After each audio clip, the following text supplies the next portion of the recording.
Hey everybody, welcome to the Blendr Report, where news meets rational thinking. I'm your host, Jonathan Harvey. This is your co-host, Liam DeBoer, White Lightning. What are we talking about today? Today, we're going to be chatting about the 6 steps totalitarian revolutions follow, the collapse of accountability with identity politics hijacking Canada's justice system, and Canada's classrooms becoming political indoctrination camps. All right, let's get started.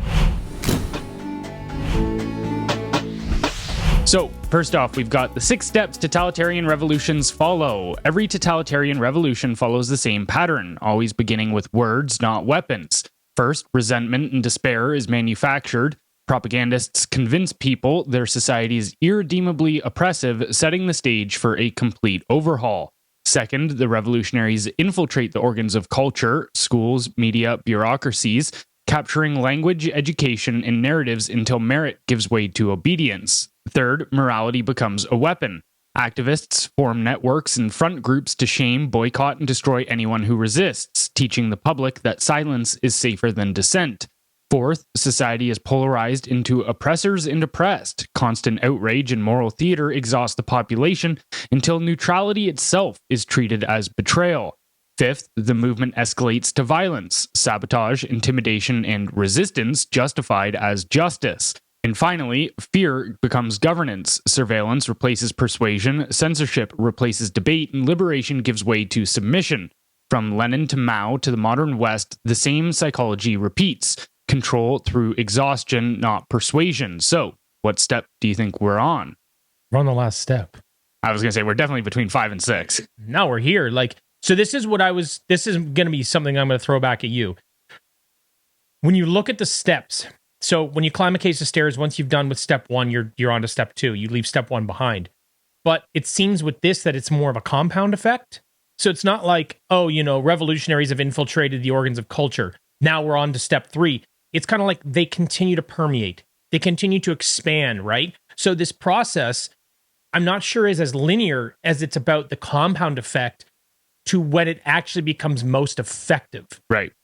And that's when I kind of look at this and I go, and the reason I say that is this, not because I don't think that we are dangerously close to a full totalitarian state, but Canada is tenable right now. Like, it would be hyperbolic to say we're full totalitarian and everything's on fire and Canada's going to shut down in a day. It's like, no, it's not. We operate. It's okay. For the people that stick their head in the sand, for example, they're fine for a few more years anyway. Like, the foraging food thing, that's 2040. So that's when shit really hits the fan, so to speak. And I know things will happen before then. But even if you look at 2030, we're still 5 years out from there. So yes, life's more expensive, life's challenging. You can't say what you want to say, but you kind of live in this world of illusion of democracy and choice. And for the most part, people can still function in society. People like you and I are relatively tapped in, and I think a lot of people that listen to us feel the same way, is we see the writing on the wall and we see the trajectory. So what I would say is this: all of the 6 steps, we've touched them all, right? So we're on the trajectory to a full totalitarian state. Now, what does that look like when it compounds, when we continue on this trajectory over the next 3 to 5 years? Then where are we? And then what does that look like? I think that's actually a more important question to ask, because I think this is what happens. And it happens with the economy more than anything, where I identify what's going on and say, oh no, we're heading in this direction. And people go, no, I can still buy groceries. I can still afford a car. I can still pay rent. It's like, okay, but I want you to look at this line on a graph. Here's where we were. Here's where we are. And we are continuing with this trajectory. So here's where we are going. So I'll throw the question back at you. Knowing we've touched every step, how long does it take to get where we're going, where this becomes untenable? Yeah, I think we've definitely touched every step, but especially on the last one with kind of the surveillance and censorship, etc., that hasn't been implemented full scale yet, right? You see them; they're trying to essentially create that machine, yes. and then even they can have the legislation in place and not necessarily start up the machine right away, right? But when it comes to this, yeah, for sure, it's not necessarily a straight linear thing that, okay, you're on to the next step, forget about the last. It's a building point. But I think 100%, and this is why the Kirk thing freaked me out so much, is because clearly saw that, okay, we have gone into the stage of accepting violence as a political means. Like, people are just openly celebrating it. And I still think that number of 20 to 30% is pretty accurate as to not necessarily 20 to 30%, we're making social media videos celebrating it and stuff, but at least had that inkling and that feeling where they just openly celebrated murder or felt good about it. And I was like, oh shit, that's bad. Because even within those steps, there's different levels to it as well, right? Right now, they feel okay with that because it's a conservative thought leader and he was spreading hate and he was fomenting all of this hate. And then it's the people that just listen to Charlie Kirk. It's not actually the thought leaders anymore. It's the people that hold the thoughts. And so there's different levels within each of these stages as well. But this is the issue that I kind of have, is that people live in this never-ending present where it's, if the things are the same as they were yesterday, then nothing will change. Right. And it's like, no, but go back and look at history, and you do wonder whether it's the Soviet Union or Nazi Germany or North Korea or Mao's China. All of these countries, you look back and you think, when you read in a history book, because you can read it in an hour or something, like a chapter on it, and you're like, oh, wow, that all happened so quick. You're like, no, it'll happen over a decade. Yes. And so, like, even it was like the late 1910s, I think it was 1917, when the Russian Revolution occurred.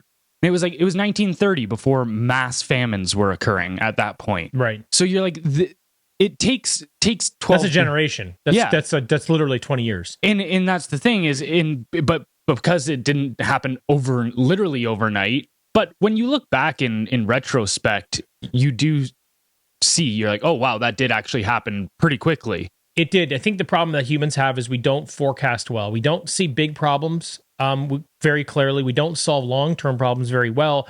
And we tend to do this thing where we will be anxious about our own future, but not anxious about the future at scale, like on a macro level. We don't often see that. And this is the same problem you have. Is I think this is why totalitarianism, I think this is why all of these societies where you have like sort of dictatorial leadership and people are fooled into thinking they're oppressed, but then people actually get oppressed, is because this is something, it's the boiling frog thing. It just turns up so slowly that people don't realize until it's too late. And it was someone, I think it was Yuri Bezmenov, he was talking about liberals. Funny thing is, American talk show he's on, and he was just talking about, and I don't mean to be an ass, you can just look up what he said. Like, I'm not trying to pick sides as much, but he just goes, they're an easy target because they always think that they're being oppressed and that eventually they're the ones that are going to be they are going to be the ones to have the power.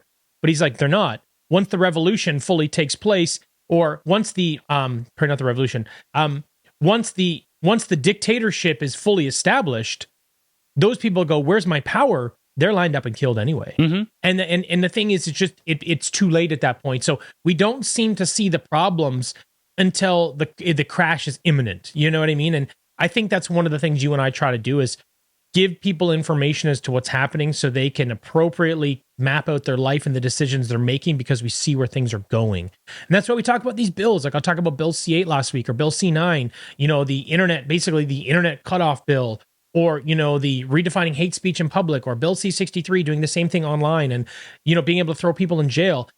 Yeah, again, Canada is currently tenable, so we sound insane. If you are not paying attention to what's going on and you listen to us, they go, those guys are fucking whack jobs. Yeah. But if you do actually understand what's going on, this is a very legitimate concern, and what we're saying is legitimately happening.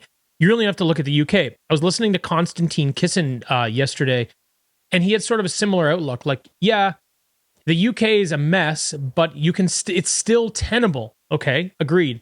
But they're further along in their journey than we are. So if you want to look at what the next stage, not the stage where it's completely untenable, but the next stage of the process we're talking about, you just have to look over there. That's exactly what's going on. You've got as much or more violence happening in the UK than you have in Canada right now. You've got the censorship apparatus is fully, they've got their foot on the gas.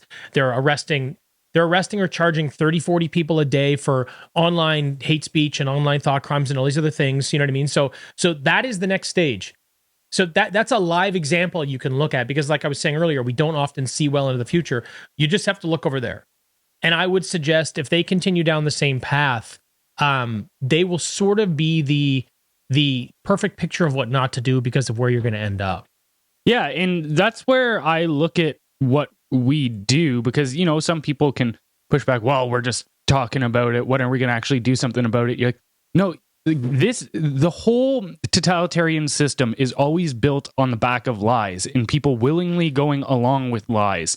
People imagine that in totalitarian societies, it's always that there's a boot on everybody's neck. Yes. And that's just not the case. You can go read, there's an excellent book, Ordinary Men by Christopher Browning, and he details out how the Germans, these were like middle-aged men. So this is different too, because you can kind of understand if the youth go through, like if you grow up in a budding totalitarian society, like now, let's say you're 10, 15 years old, you've only ever been inundated with this propaganda view that they have and all of this ideology. Yes. So you can kind of understand somebody falling prey to that as a 10 to 15-year-old, never hearing an alternative point of view. But then the difference is that, especially within the case of certain police officers and stuff within the Nazi regime, they were 30, 40 years old. And so they had grown up not being indoctrinated by this stuff. And what's crazy is that those people that participated in that were doing the killing, one, a lot of them didn't want to do it. Yes. They saw it as a necessary dirty work that they were like, oh, if I don't help do this task, then I'm only leaving more terrible things for my comrades to have to do. And the head police officer that was in charge of this battalion that this book follows actually gave them all the opportunity. They were like, you can go home if you want. There'll be no repercussions. And a few people took it, but not most. And so they willingly participated in it. And this is exactly how I look at what we're doing, in a sense where you go, you have to like break that spell. It's kind of like brainwashing in a sense where you have to wake people up to what they're participating in. Yeah. And then you can, one by one, you can kind of pull people out of that. And then also to your point about them targeting the liberals who essentially do the dirty work, but then find they have no power at the end of it all.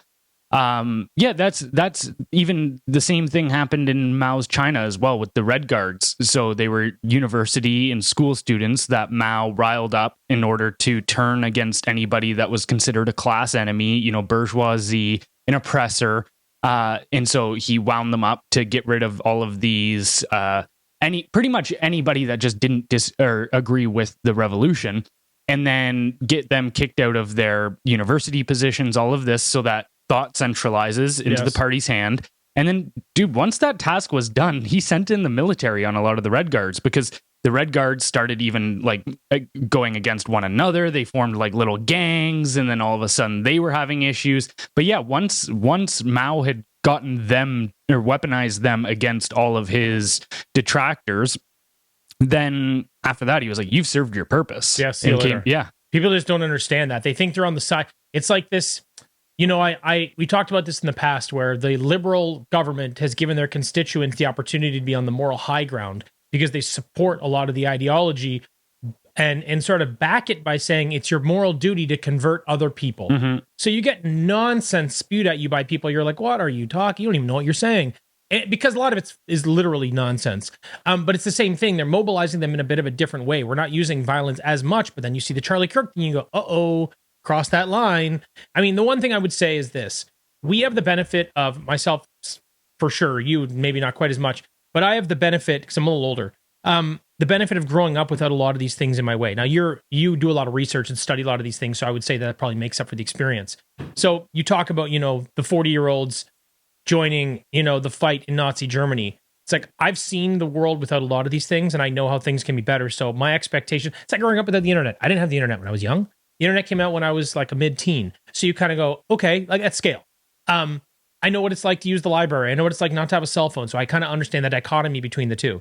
My kid will grow up with AI and cell phones. My kids, I'm going to have more.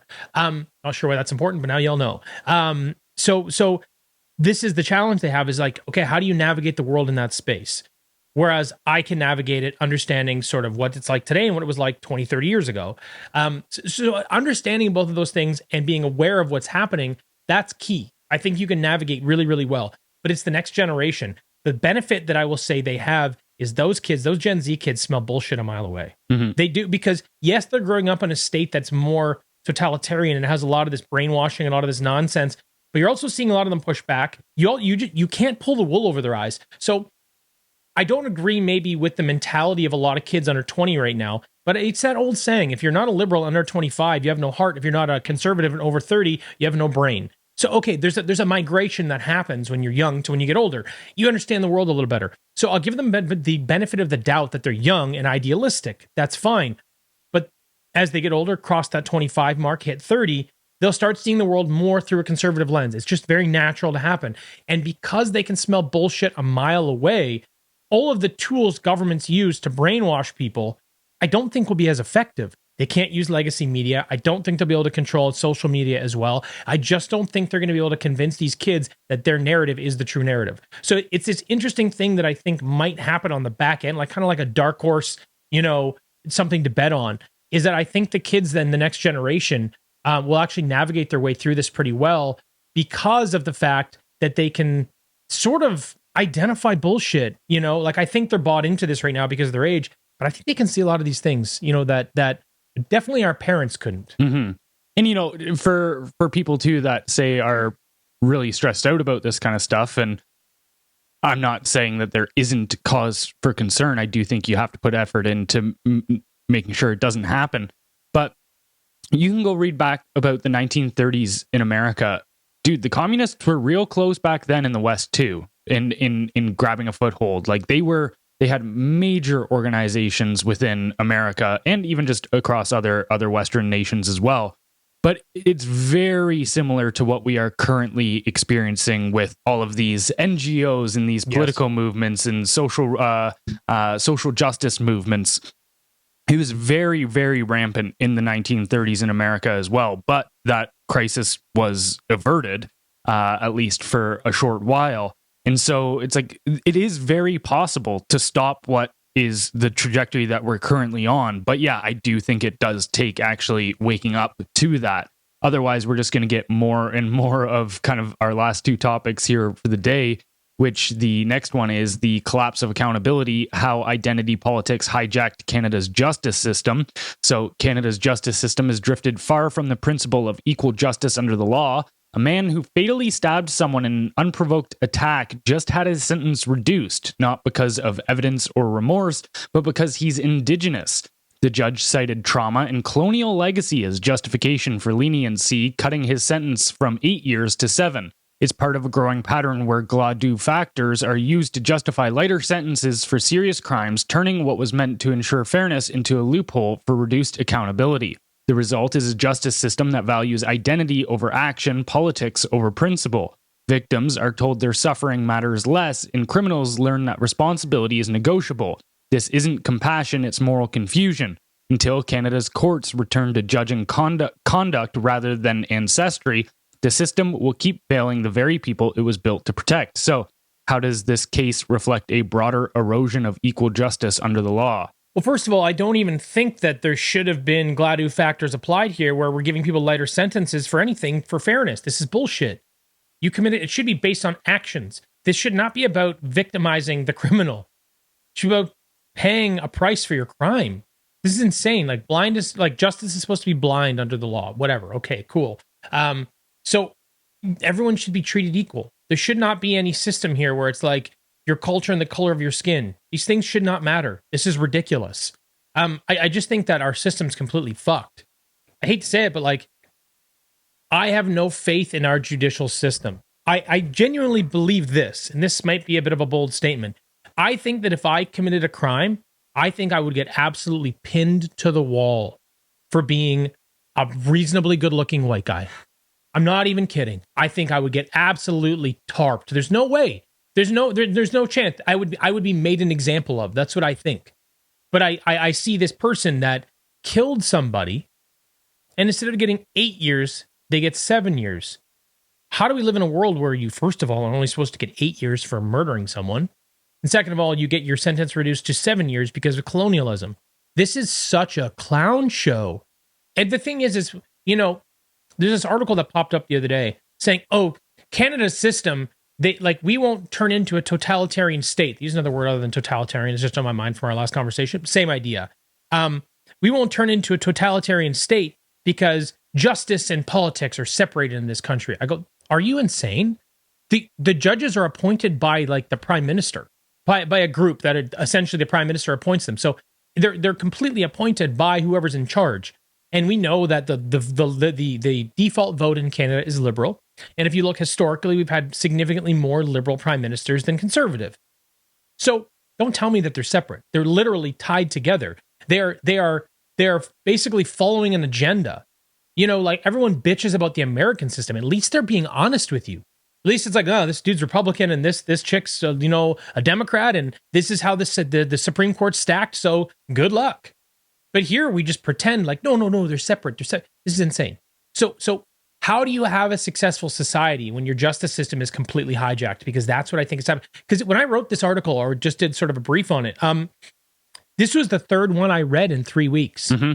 This is the third one. Now, it just was coincidentally Indigenous person each time, but it's irrelevant. I've seen them for any type of quote unquote marginalized community. They don't care. They're just, and in fact, we've mobilized tens of, this is interesting. I forget what it's under. We've mobilized tens of millions of dollars, and I don't understand why. We've mobilized tens of millions of dollars in Canada from the federal government to the provinces to apply race-based justice. I'm not kidding. We literally have an agenda here in Canada, and there's money, and it's not buried under some other name. It's very clear what it is. It says what it is. It's tens of millions of dollars going to provinces to apply race-based justice for things like this. Some provinces opted out, 3 or 4. Most of them opted in because it means more money. And this money goes to research and studies to justify these things, which then the judges are supposed to use to make their assessments or their decisions. What the fuck? Mm-hmm.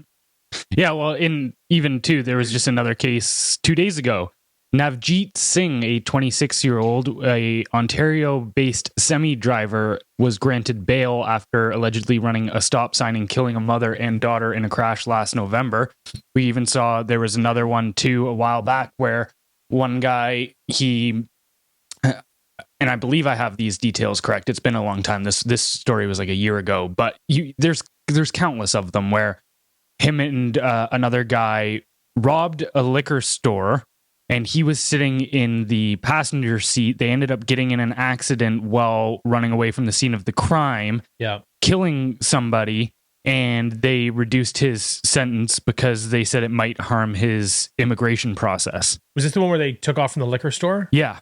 Yeah, they killed two kids and a grandpa or something. Yeah. It was like a family. It was like young. It was like grandparents and kids. Right. Like, and so, what are you doing? And so for those people, they're going, oh, like we don't want you to face any backlash for this because it could harm your chances of getting approved for immigration into our country. This is insane. You go, yeah, it's nuts. But so again, with their mindset, what these people believe is that the systems of society, social constructs, is, as they call them, whether it's the justice system or whether it's these are objective scenarios where someone is harmed. Mm-hmm. Sorry, go on. I just think it's so insane that they're like, this is a construct. No, you're an idiot if you say that. Right. Well, in their mind, what they think is, well, if we had the proper policies and systems in place for immigrants, then they wouldn't feel the need to steal because they would have everything they need. And so, again, I know that you're not justifying it. I just think but people need to understand how these people think and that they're completely delusional. I agree, and I just want to say that they're morons because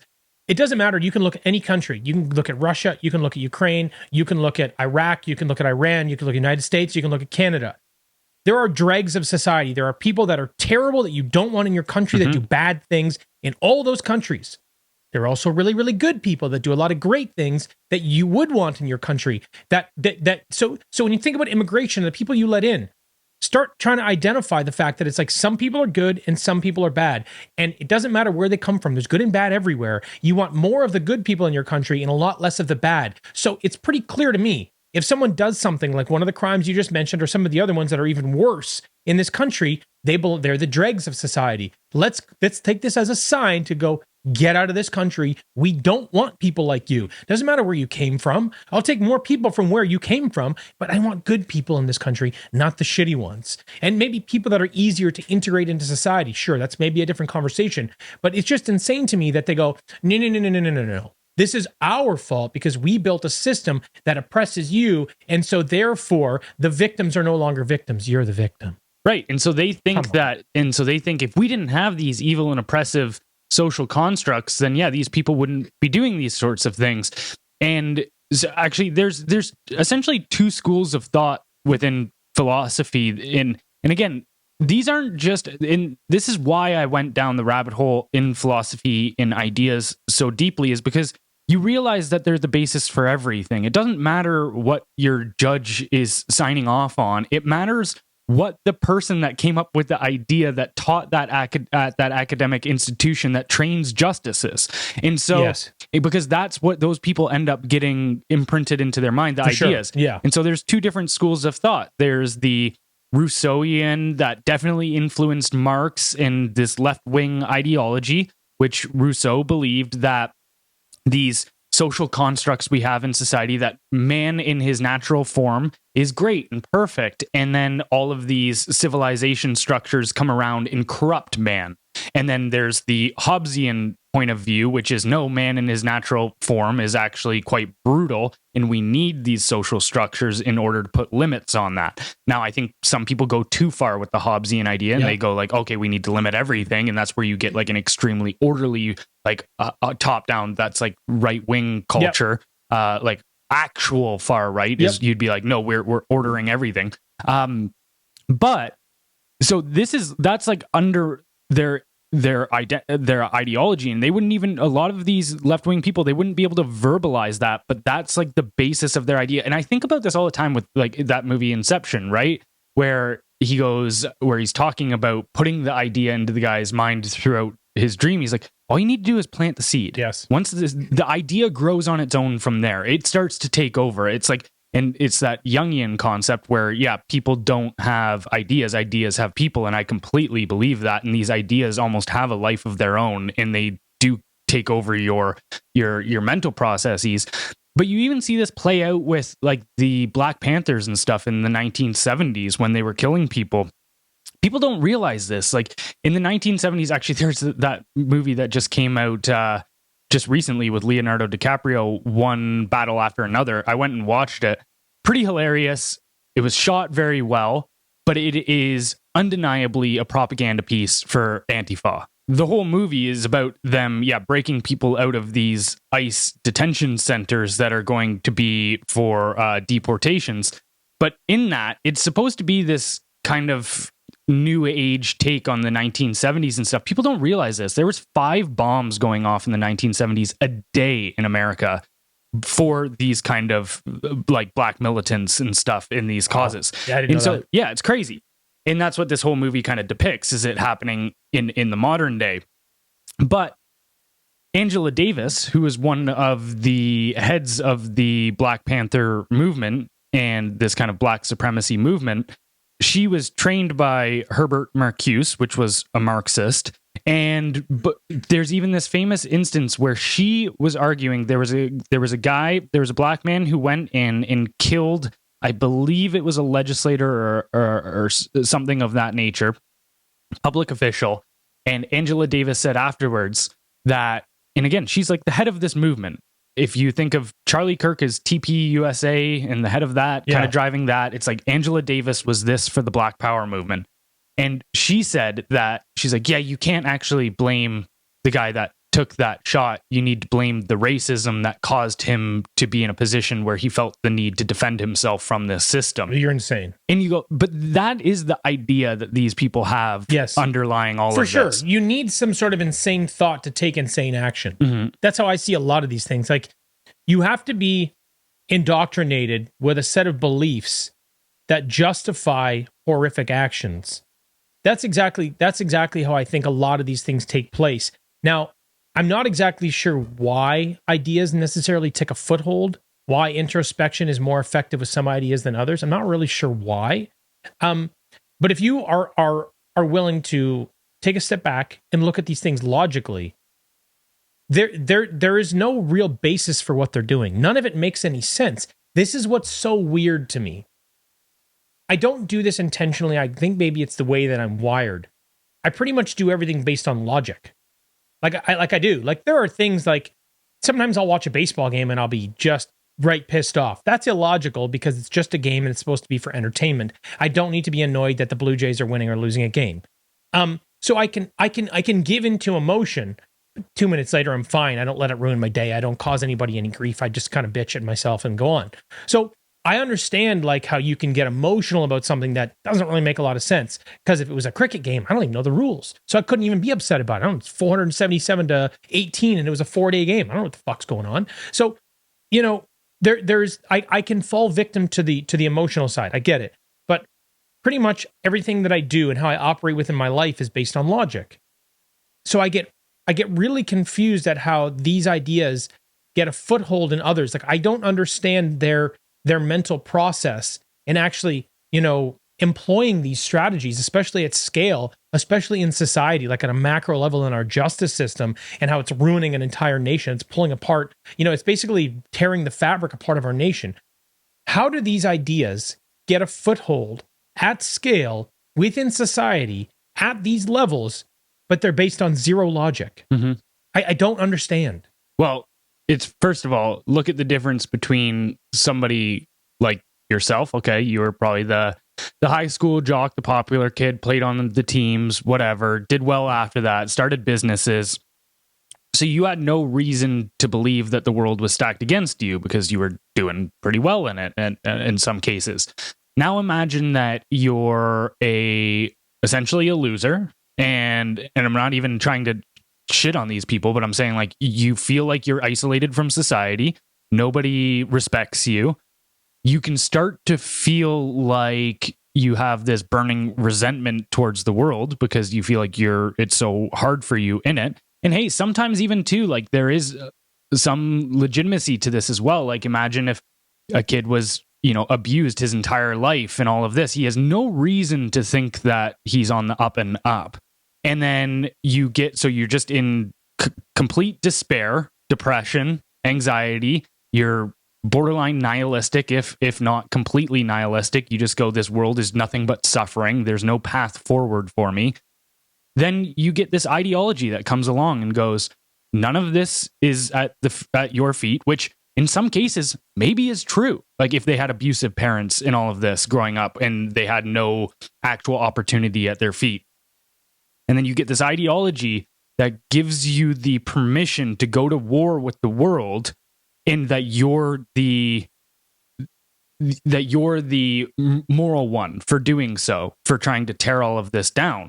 You can understand how that idea would start to take hold and start to fester. It's weakness, because like, I appreciate the assessment of my life, but it's had a lot more challenges than, I mean, you and I have talked about my life here and there. It's had a lot of challenges, for sure. Like everybody's. Like everybody's. Now, if you look from the outside looking in, your assessment would probably be the general assessment people would make. Mm-hmm. My reality is very, very different. And to be honest with you, what I like what you said, because this actually worked out really, really well.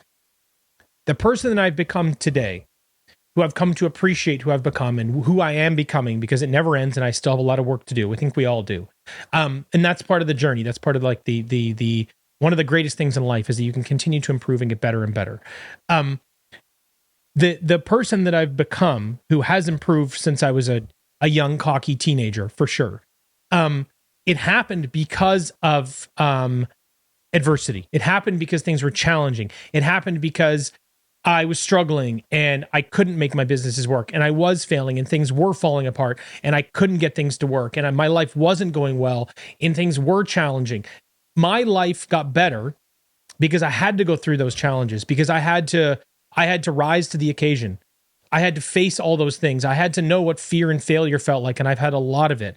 A lot of failure. I don't have a lot of fear anymore. I've fallen on my face, like as an entrepreneur, for example.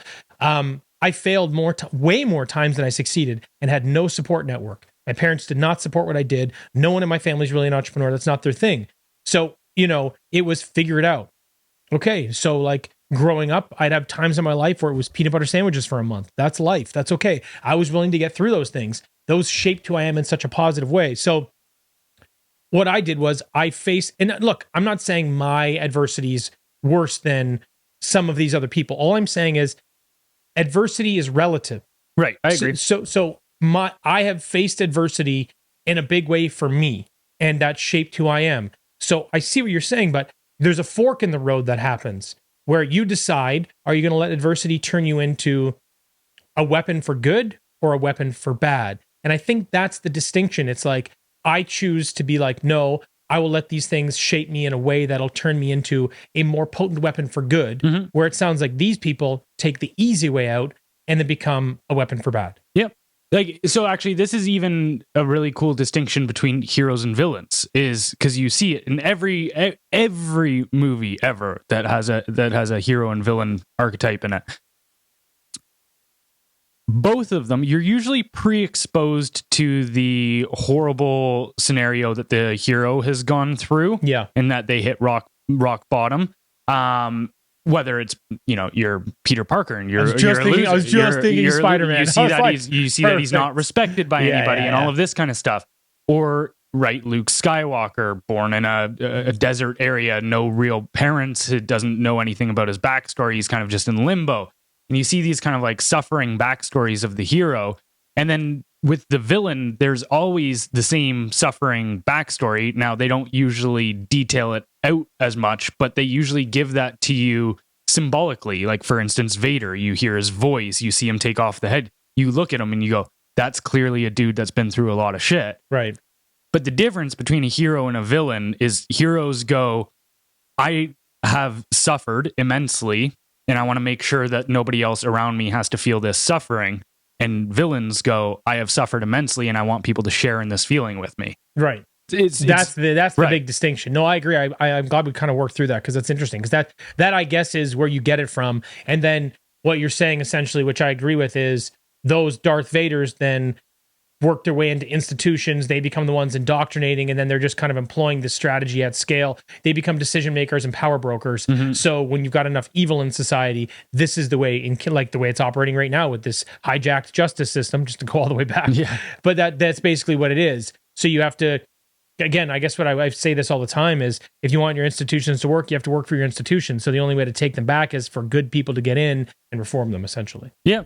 Before we move on to the next topic, this episode is brought to you by The Tallowed Truth. Would you ever eat your skincare? No? Then why put it on your skin, your body's biggest organ? Most skincare products are loaded with chemicals that absorb straight into your body. That hydrating cream might as well come with a hazard warning. Your skin needs real nourishment, not lab experiments. That's why I use F-Bomb from The Tallowed Truth, made from grass-fed, grass-finished tallow. It's also hormone-free, antibiotic-free, steroid-free, GMO-free, and even vaccine-free. Nothing artificial, nothing toxic, just results. I've been using F-Bomb from The Tallowed Truth for almost a year now, and honestly, I'm never going back. My skin feels hydrated, my fine lines are reducing, and I just look better. Plus, I'm already 40. This shit's not going to get any easier for me.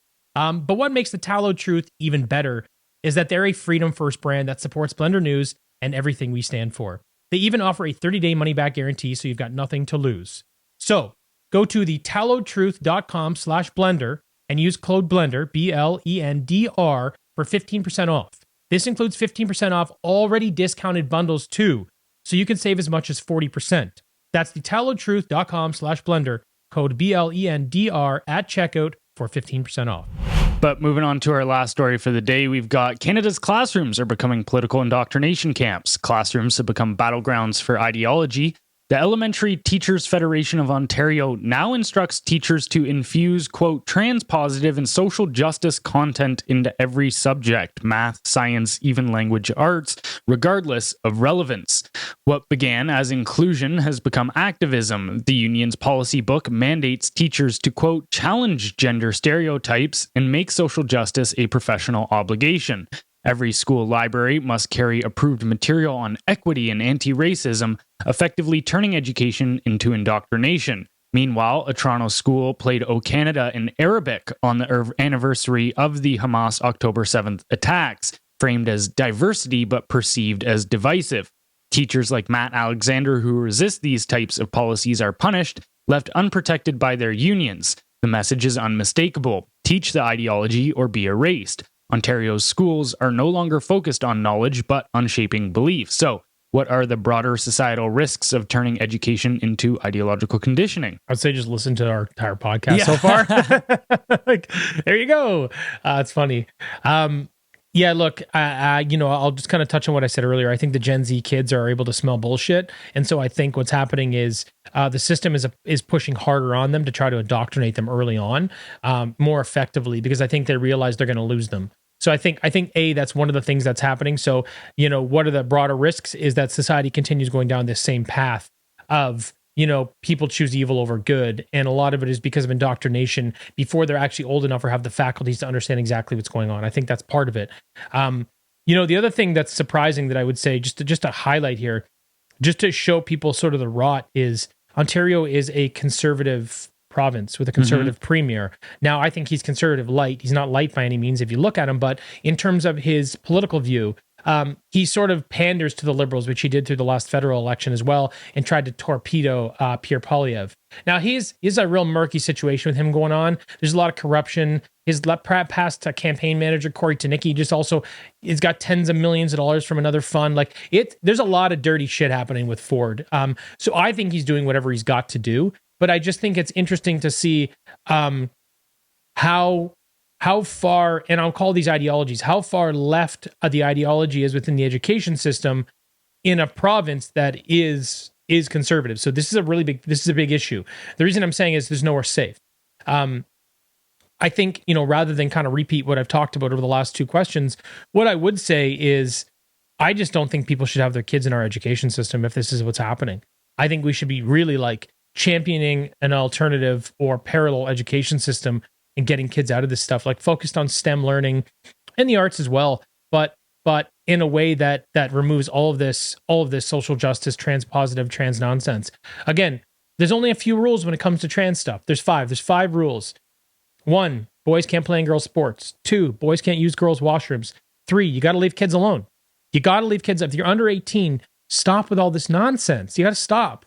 4, you can't compel me to say these things. You can't compel me to play your game. And 5, they should not have 3 months worth of celebratory holidays, because that's really where it's at now with single days and 2 separate full months. It's nonsense. None of this should be taught to these kids. None of this should be relevant to these kids. Working these things in and calling math racist is absolutely insane. I think that it's so far gone in going, okay, well, this is now happening in a conservative province, that I think a parallel education system is the only solution. Yeah. And I just want to detail what the goal is here with them pushing this stuff on kids, because, a lot of people will say they're trying to make your kids gay. And it's not quite that. Actually, Chanel Pafal, I hope I'm saying her name correctly. She's done excellent work. She's a former high school teacher, and she's now quit and is spending her time trying to expose how this indoctrination in Canadian schools works. But she broke this down properly, which is, despite the pride flags and inappropriate sexual content found in schools, please understand that none of this is really about sexuality at all. Schools are not trying to make your kids gay. They don't care about that. The real goal is bigger. What they want is for students to view the world through the lens of critical social justice. In other words, they want your kids to view certain identity groups as privileged, others as systematically oppressed, and get on board with the idea that discrimination against privileged classes, equity, is just and necessary. Talk of sexuality and gender is merely a gateway to creating good foot soldiers and change agents for their revolution. And so that's what they're trying to do. That whole idea that I was talking about earlier as to how they see the world, they see these as doorways into that perspective. Right. And so this is just one more pillar. Right. Yeah. It's not about gay. It's about this. You have the race, you have this, you have that. You need this one is just, we need another access point. Right. Yeah. And it comes down to, they want the kids to look at the world through what would be called critical theories. And so how that worked was, back in when Marx first detailed out communism and Marxism, there was just one oppressor group and one oppressed group, which is the bourgeoisie and the proletariat, the capitalists and the workers. And then in the 1930s, when they found that these weren't good enough motivations in the West in order to radicalize workers, right, that they needed other vectors. They needed to radicalize people through other means. And this is where they came up with the concept of critical theories. So it's like a different gear. It's like we got to go faster because we're not moving quickly enough, because we're not radicalizing enough people. So we have to amp up to this next gear. Faster and wider, because they went not only is it now capitalists versus workers, it's white versus black, it's men versus women, it's gay versus straight, it's trans versus cisgender, and just on and on and on. And how many of these paradigms between oppressors and oppressed can we create? Yes. And so that's what they're doing when they teach your kids this kind of stuff is they're trying to get your kids to view the world through a lens of oppressor versus oppressed, and that they need to be an ally to the oppressed and overthrow the oppressors. It's working. Yeah. It is working. Like I have a good friend of mine who's got some kids in school that are like, I would say grade 4-ish, grade 5. And they do view the world. They don't agree with a lot of this stuff, but they're afraid to not play the game.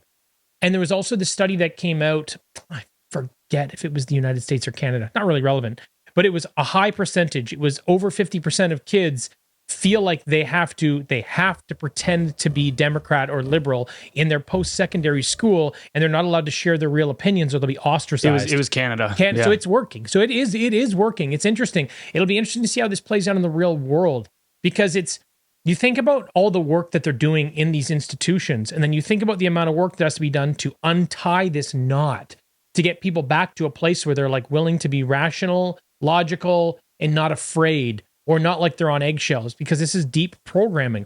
You know, most of your programming happens from the third trimester up till you're 7 years old, and you're in this theta brainwave thing. Now, beyond that, you can still be programmed. And what I look at is driving. You learn to drive when you're 16 in most countries or most places. So you're 16 years old, you learn to drive. Now, if you and I went on a long drive together, you and I get lost in conversation. So if we went on a 2-hour drive, we went to Ottawa that one time, I don't really remember the drive because we were caught up in conversation. So what happens is my programming, my subconscious knows how to drive. I'm fully aware of what's going on, but I'm not as tapped into that to that part of the drive. I'm not that tapped in to driving. I'm more enjoying the experience of the conversation. So I'm programmed. You can reprogram. It just takes a long time. How many years did you have to drive from when you were 16 till when you could not really pay attention, but still be paying attention and still be fully safe and enjoy a conversation? Probably several years, probably until you were in your early 20s. Now, obviously, I don't know exactly. I'm just taking a guess. The reason I'm saying this is I'm saying, let's say it takes 5 years to program, beyond the age of 7. When you're 16 to 21, that's how long it takes. These people have your kids from the time they're 5 until they're sometimes 25. How much work do you think society has to do to unravel that knot of programming? It's almost impossible. Which is wild. I'm saying that out loud right now. I didn't really think about it. Like, I don't even know how you undo this mess. And this has been my point all along, and I have felt this way for years, is you have to get into these positions of authority and get rid of the people that are doing the indoctrination. Right. So you have to not let it happen, which goes what I originally said of you need parallel education economy. Well, what you need somebody, and Doug Ford doesn't have enough of a spine to do it, but you do need somebody that comes along and puts their foot down on this DEI crap and actually roots it out of the system. So and goes like, no, you're going to face actual, like, if you, and it disguises itself in the name of inclusivity and all this kind of stuff. That's why it's so dangerous. And that's why it's so dangerous. But this is a totalitarian ideology, and so you need to treat it like you would Nazism. If some school board in Ontario was being like, yeah, we need to teach people about the Aryan race and race supremacy and social Darwinism and all this kind of stuff, you'd be like, no. Like, whoa. And so it's like, you need to treat this the exact same. Yeah, I agree with you. So basically what it comes down to is you can't reprogram people at scale post 25 years old. It's impossible. So if you don't catch them early on and change the system, you're losing a generation. Now, that's not everybody, but I would say only 20%. Now, I don't think everybody inside the system is also falling victim either. I would say maybe 75%. So 25% aren't, and you might be able to convert another 20% once they get out, but you're still losing the majority of society to this ideology for probably all of the best years of their lives. I think if you can change the status structure, and I don't even think this happens necessarily like somebody goes and puts a policy in place as to what they're going to change what people get social status for. It's that it kind of naturally has to go back where, and these things do happen naturally. There's kind of that pendulum swinging, right? And hopefully it doesn't swing too far back the other way, but it does need to start swinging back the other way. Yeah. Where you go, okay, right now people are being handed social status for how big of an ally they are, right? Whether it's their job or school you'll celebrate you for that. It's like the social status changes. People do change their mind. If all of a sudden, if it's not, oh, because you have this view about racism, that makes you a good person, and we're going to shower you with social status for doing so, and instead it's, we're going to shower you for status if you're able to do 10 pull-ups, if you're able to go run for a kilometer or whatever, which we used to do in schools. Yes. That's what used to make people get social status. And so if you change that status system, people do change very quickly, actually. It was interesting. Well, that's the thing is, though, you have to, again, I go back to the programming. You're programmable when you're younger, not as programmable when you're older. It's way harder, like way significantly harder. So like to your point about the running, I remember being in like grade 4 and we were a track and field, and it's like every lap you do, you get another popsicle stick. It was literally a piece of wood, but the goal is to get as many sticks as you can and beat everyone else. So you just keep running. So yeah, like those things did exist, and sure, we don't do that anymore. So but I think you do have to change it sort of kind of within. And I think that's why my whole take originally was like, hey, you sort of need a parallel education system to sort of correct course here. And I'm hopeful that we do. I don't know what the place looks like. I don't know what the country looks like if we don't sort of jump on it, you know. It's interesting though, because, you know, earlier I was like, hey, you know, the Gen Z generation really is as good. They're really good at smelling bullshit. They're really good at sort of identifying when people are trying to pull the wool over their eyes. But then if you look at the difference, I'm wondering if it's like an equal reaction, because the indoctrination within school these days, it's 10x in the wrong direction from what it was like when I was a little kid. So does it balance out? You know what I mean?